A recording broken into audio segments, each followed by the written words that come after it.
10's Late News with Tracy Spicer. Tonight in 10's Late News, a young Australian believed killed in a panicked crowd at a winter sports event. Timor refugees cry as they say they're being forced to go home. And a city mourns the deaths of 6 firemen lost in a blazing building. Good evening. A young Australian woman is believed to be one of 5 people killed in a stampede following the collapse of a barrier at a snowboarding competition in Austria. No one knows why the barrier gave way, but it panicked the crowd at the International Ski Federation World Cup event at Innsbruck. Most of the 5 dead and 20 injured are young girls. Our embassy's checking reports 1 was an Australian. The American city of Boston is mourning the loss of 6 firefighters tonight, killed when they were trapped in a burning building. 4 of them died trying to rescue their colleagues.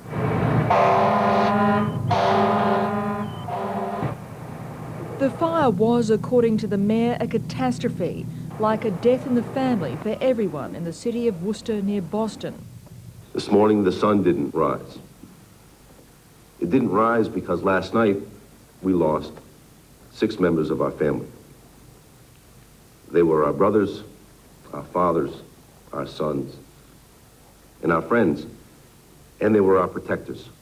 With the cause of the fire not yet known, investigators warn the search for answers will be slow. It was in a vacant cold storage warehouse, a 5-story. The report was that we had homeless people living in the building. 2 firefighters went in but became disoriented. 4 others went to rescue them but never emerged from the building. Firemen say the 80-year-old structure became a confusing maze of dark, smoky rooms with no windows. The 5-floor interior of the building collapsed. Part of the reason that we lost some of them was because they were working hard to find their friends, is what happened. Grieving families were escorted to the site, many comforted by clergy, all in the prayers of others. Well, I was just hoping and praying for a miracle. You know, it's a season of miracles, and you wish that everything would turn out all right. It's the most firefighters killed in a building fire in the US since 1978, a tragedy that leaves 15 children fatherless this Christmas. In the United States, Pam Mackay, 10 News. An early start to the bushfire season with more than 300 hectares destroyed on Perth's northern outskirts. Arson is being blamed. Late last night and still the Ellenbrook fire was blazing. Almost 100 hectares of pine plantation up in flames, along with 200 hectares of natural bushland, including a wetland. And at the height of the blaze, one house threatened. 120 personnel fighting the fire as temperatures yesterday soared to almost 40 degrees. The heat yesterday and the breezes we've been getting, and they've been our major worry. Still smouldering fire crews today kept an eye on the charred remains. The losses counted. We lost about 90 hectares of private pine plantation, which could evolve into $150,000 just in loss in resources there. Fire authorities say the country here hasn't been burnt for more than 10 years. A big build-up of dry leaves and twigs fueling the fire to be so intense it created its own winds. Producing a large band of haze to blanket the city, the fire is believed to have been deliberately lit. A bad start to the bushfire season, firebugs busy. This year in Perth District alone, we've had 69 fires. This time last year, at this particular time, it was only 40 fires, which means we're getting a lot more people out in the scrub that are lighting fires. Mignon Henny, 10 News. Allegations tonight we're mistreating East Timorese refugees. Hundreds flew home today, but refugee groups claim many were unwilling to go. Clearly distressed and fighting back tears, these refugees are on their way home tonight to an uncertain future. The deadline for their visas running out next week. Many fear the elderly and the very young may not survive Timor's tough conditions. They still ask and they want to stay, but they said if we have to go, we go. Despite a government offer that the sick could stay, refugee advocates say language difficulties left them with the impression they weren't wanted. The government just refused to listen. They'll return to the monsoon season, many with no shelter, no sanitation and limited food, some wondering if they've offended Australia. and we want to apologize also if we have done something wrong here. Many say they want to return to rebuild their nation, but their families at home were urging them to wait a little longer. And charities are also accusing the Howard government of mean-spiritedness in the wake of a new ruling from the tax office that the GST will apply to fundraising activities. Charities will be able to claim the money back, but critics claim compliance costs will hit them hard. The Humble Lions Christmas cake will have a 10% GST, as will all of the fundraising activities of charities like the St Vincent de Paul. Samantha Maiden, 10 News. The Prime Minister has praised the families of our troops serving in East Timor. Most of our peacekeepers unable to get home, their loved ones will be spending Christmas without them. It was a Christmas get-together for the families of our defence personnel serving overseas, on peacekeeping duties in Timor, Bougainville, the Middle East, the Balkans and in Africa. The Prime Minister thanking wives for the emotional support they're giving troops on the front line. They are doing a great job for their country, and their country is very proud and very grateful for what they are doing. The party was a joint effort by the federal and New South Wales governments, aimed at easing the loneliness at Christmas. Graham Parker, one of the lucky ones, home yesterday from Dili. It's a very difficult time for the troops over there, but I'm sure that everybody will pull through it really well. The Army videotaping messages from wives, this one to infantryman Nathan Mark. And I'd just like to say I miss you heaps, honey, and I just got my photo taken with the Prime Minister. Mr Howard doing his part, signing autographs and having photos taken with the families for 2 hours. The wives supporting each other, everyone carrying a photo of the person they love. It's just very hard around Christmas and that, we miss him so much.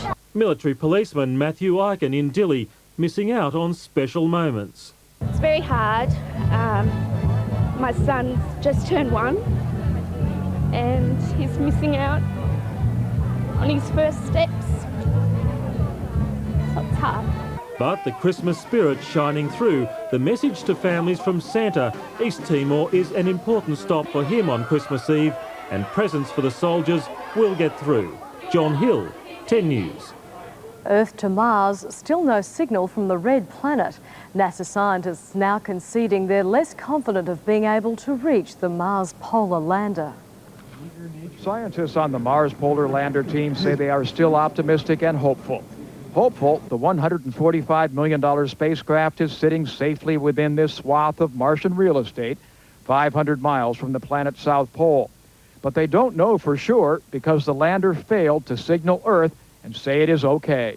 Mission experts say any number of difficulties could prompt the lander into a temporary safe mode. And so every command that we've sent it, and we've only really sent it a few, at this point 2, I think, would not have gotten in. But even the Deep Space 2 probes, which the lander dropped onto the planet's surface to collect data, failed to send a signal back home.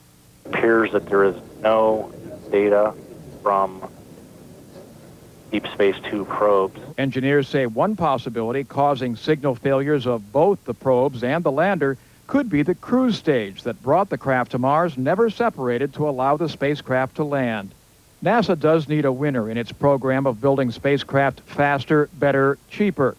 Only 10 weeks ago, the Mars Climate Orbiter was lost because of embarrassing navigation mistakes.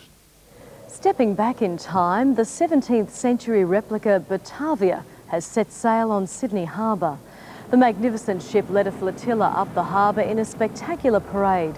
It's a long way from the original Batavia's haunts, transporting cargo from the East Indies to the Netherlands and the Western world until she was wrecked off Australia's west coast in 1629. The replica will berth at the National Maritime Museum for the next year before returning home to the Netherlands. Still to come in 10's late news, the wild weather trail of destruction across northern Europe. And wedding bells in Belgium, the last royal wedding of the millennium.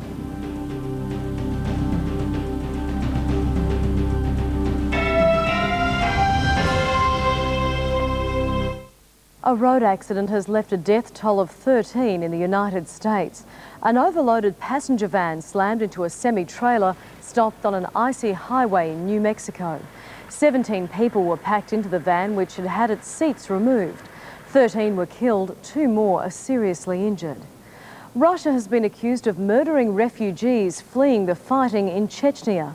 Their acclaimed soldiers opened fire and killed at least 20, a claim Russia calls disinformation. Chechen refugees hope this will keep them safe as they flee the bloodshed. But white flags did not save innocent lives yesterday. 40 desperate civilians who set out for this border never made it. If accounts from survivors are true, Russian troops carried out a massacre. Rosa is 28 years old and fighting for her life. Her mother is afraid she's slipping away. Rosa was shot twice yesterday. One bullet is lodged in her head. 40 people were killed, if not more. The bus went on fire and everyone inside was burned. There were dead bodies everywhere. Most of them were women. There is no way to independently verify these claims, but it would not be the first time that Russian forces carried out such an attack. The National Farmers Federation is blaming a lack of political leadership for the breakdown of the World Trade talks in Seattle. The conference ended unable to even decide when to next meet. Present Friends of the Earth. Activists opposed to the WTO gained unexpected entry into the press room, but only briefly. It was this kind of anger which made the talk so difficult and failure not surprising. If there was real democracy, we wouldn't have to protest. This time. In the end, there were too many issues to solve: farm exports, labor standards, help to the poorer countries, and too little will to compromise. Governments were not ready to take the leap. I mean, it's that simple. For some, though, failure meant success. Those who felt that the talks held little for them. It failed mainly because the big players refused to take into account the concerns of Africa. This has been something of a disaster for the World Trade Organization. Instead of launching its new Millennium Round, the week will be remembered for protests, for tear gas, and now for failure. Seattle certainly won't be sorry to see the end of this week. More violent storms across Europe have added to the millions of dollars damage. Denmark's been hit by its strongest storm this century. Winds toppled trucks and trees, closing roads nationwide. The damage bill's a Danish record too, an estimated $150 million. A bizarre chase in Los Angeles with money thrown from a stolen van. Apparently the robbers were trying to attract enough people to block pursuing police cars. But it didn't work. Police following for hours, waiting for it to run out of petrol. Wedding bells in Belgium. 39-year-old Crown Prince Philippe marrying a 26-year-old speech therapist. The new Princess Mathilde is the first Belgian to marry a Crown Prince. The marriage is a welcome bright spot in a nation under a cloud for years because of economic, crime and political problems and racial strife. Seeing double, even triple at a Christmas party isn't that unusual. But today it was Father Christmas's turn at the Multiple Birth Association's party for twins and triplets. Father Christmas didn't have enough knees to balance this set of siblings. Merry Christmas and a Happy New Year to everybody. But for the dozens of twins in today's crowd, seating arrangements were just right. The association's annual carnival is the state's only Christmas event, especially designed for multiple birth children and their families. Parents say many other Christmas events are too difficult to attend. Trying to get a pram, either a triplet or a twin stroller, in and out of the pageant is a nightmare. So most of us either don't go or you need at least 2 or 3 people to go with you. The association says increased usage of fertility drugs is leading to more multiple births than ever before. The incidence has risen from 1 in 90 to 1 in 69 in the past decade. There are more multiple families around now, and I do think that the community needs to be aware of our need. As for the kids, this Father Christmas knows the importance of averting a crisis and giving multiple birth siblings the same toys. Katrina Shute, 10 News. And ahead in 10's Lake News, honours for our police killed in the line of duty. And Christmas movies, some of Hollywood's biggest, save their best for the last of the year.